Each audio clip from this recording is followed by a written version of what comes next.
My roommate crashed her laptop and demanded I buy a new one or she'd report me to the police for breaking it. I said, no problem, go ahead. She did. She didn't know I'd installed cameras in the room. She was standing in my doorway holding the broken laptop when I got home from class. The screen was shattered, spiderweb cracks spreading from the center like something heavy had been dropped directly on it. The aluminum casing was dented on the corner. The keyboard looked warped, keys pushed in at odd angles. You broke my laptop, Megan said. I set my backpack down by the door. Our apartment was quiet except for the hum of the refrigerator in the kitchen. Late afternoon, light filtered through the blinds, casting stripes across the hardwood floor, dust motes floating in the beams. I didn't touch your laptop. It was fine this morning when I left for my internship. Now it's destroyed. You were the only one here. Her voice was flat, accusatory, already convinced. I looked at the laptop in her hands, then at her face. Megan, I was in class all day. I left early this morning. I had back-to-back classes. I literally just walked in the door. Bullshit. Her voice got sharper, louder. You've been jealous of my stuff since I moved in. My clothes, my laptop, my internship.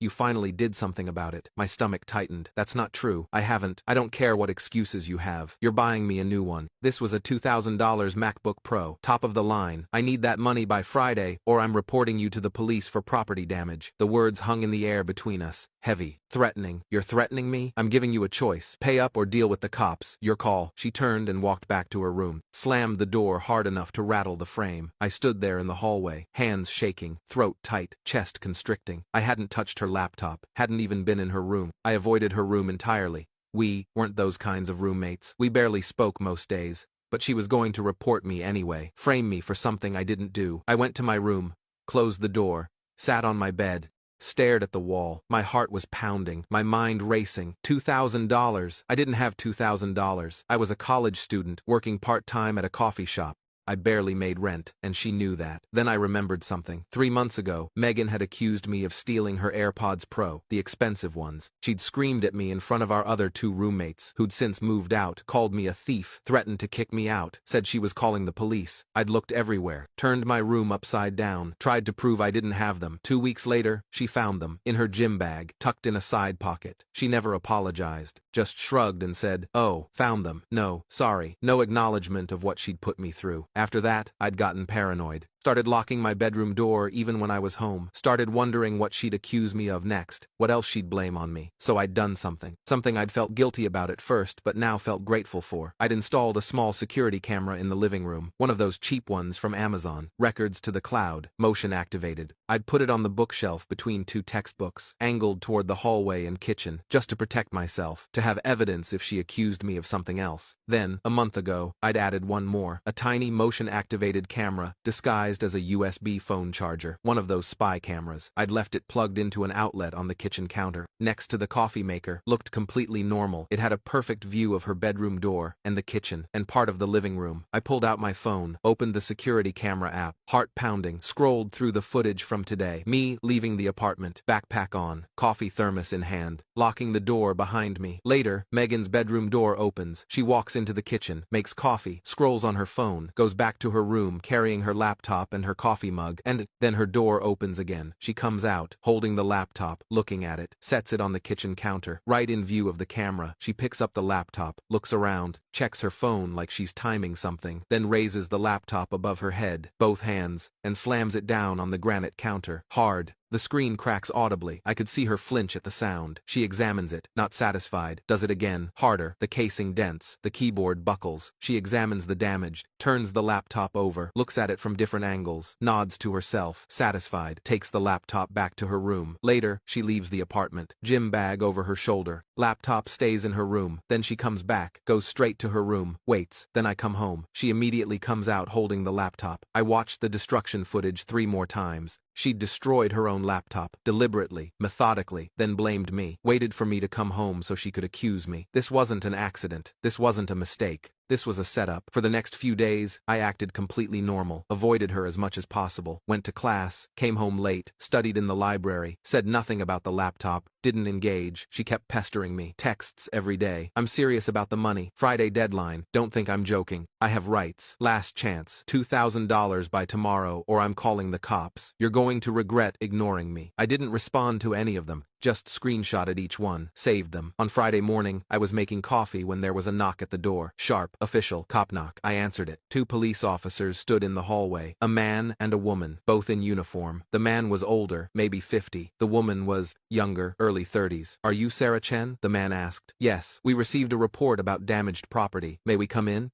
I stepped aside. Of course. My heart was pounding, but I kept my face neutral, calm. Megan appeared from her room immediately, like she'd been waiting, listening. She was holding the broken laptop. Her expression was smug, satisfied, victorious. Officer, thank you for coming. Her voice was sweet now, polite, victim voice. My roommate destroyed my laptop. I have witnesses who saw her acting strange around my belongings. She's been jealous of me since I moved in 6 months ago. She won't pay for the damaged $2,000, so I had no choice but to file a report. The male officer looked at me. Is this true? Did you damage her property? No, she's lying, Megan interrupted quickly. She was the only one here when it happened. I left for my internship, came home later. My laptop was destroyed. She was here the whole time. The female officer was taking notes. Were you home during that time? No, I was in class. I left early in the morning and got home in the afternoon. She's lying, Megan said again. Voice harder now. She doesn't have proof, and I have texts where she's been hostile toward me. Actually, I said calmly, I have security cameras in the apartment. Megan's face went pale, completely white. What? I installed them 3 months ago, after you accused me of stealing your AirPods and then found them in your gym bag without apologizing. I installed cameras to protect myself, for situations exactly like this. You can't, that's illegal, you can't record me without my consent. The cameras are in common areas, I said. The living room and kitchen, not in bedrooms or bathrooms. That's legal in this state. I checked. I pulled out my phone, opened the app, found the footage from earlier in the week. Here, this is from the day the laptop was damaged. I handed the phone to the male officer. He watched. His expression shifted from neutral to surprised to cold. The female officer leaned in to watch over his shoulder. Megan walking into the kitchen with her laptop. Megan setting the laptop on the counter. Megan raising the laptop above her head. Megan slamming it down on the counter. The crack, visible. Her doing it again. Megan examining the damage, nodding. The officer rewound it. Watched the destruction part again, then handed my phone to his partner. She watched it, her lips pressed together. The male officer looked at Megan. His voice was different now, harder. Ma'am, is this you in the video? Her mouth opened, closed, opened again. That's edited. She edited that. This is time-stamped cloud footage, ma'am, from a security camera. This shows you intentionally destroying your own property. No, and then filing a false police report claiming your roommate did it. She can't record me without my permission. That's not legal. You can't use that. The female officer spoke for the first time. The cameras are in shared common areas. Your roommate has every right to have security cameras in her own apartment. The footage is admissible.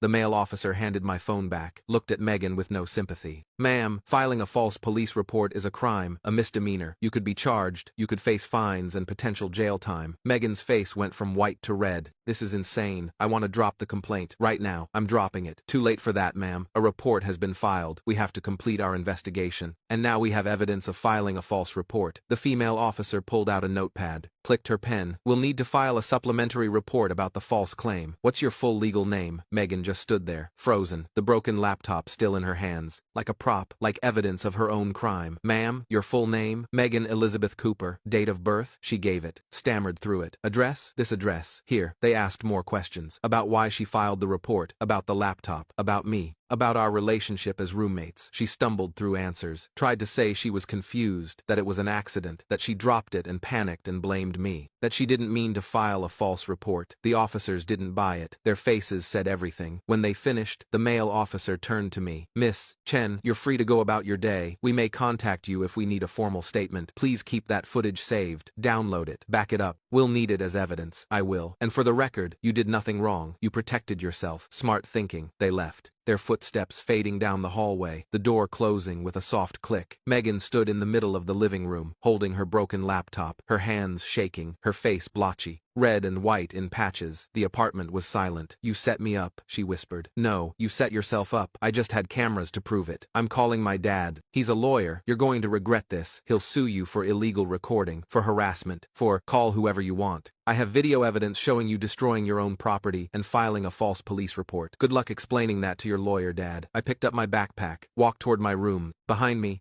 I heard her laptop hit the floor, the broken pieces scattering across the hardwood. I closed my door and locked it.